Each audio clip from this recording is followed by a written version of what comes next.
Nehru college chairman P കൃഷ്ണദാസിനെതിരായ case ഒത്തുതീർപ്പാക്കാൻ കോൺഗ്രസ് നേതാവ് കെ സുധാകരന്റെ ശ്രമം.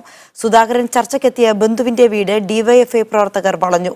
ബന്ധുക്കൾ ആവശ്യപ്പെട്ടതനുസരിച്ചാണ് സുധാകരനെ കണ്ടതെന്നും കേസിൽ നിന്ന് പിന്നോട്ടില്ലെന്നും പരാതിക്കാരനായ വിദ്യാർത്ഥി ഷഹീർ ഷൌക്കത്ത് പറഞ്ഞു.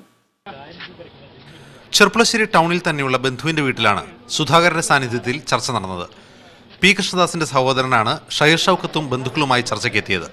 ഇരു കക്ഷികളും മടങ്ങിയ ഉടൻ ഡിവൈഎഫ്ഐ പ്രവർത്തകർ വീട് വളഞ്ഞു.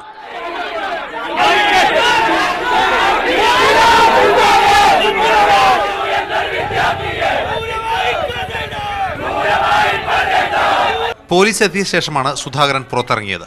ഇരു കക്ഷികളും ആവശ്യപ്പെട്ടതനുസരിച്ചാണ് ഒത്തുതീർപ്പ് ചർച്ചയ്ക്കെത്തിയതെന്നും ഇതിൽ രാഷ്ട്രീയ അധാർമികതയില്ലെന്നും സുധാകരൻ പറഞ്ഞു.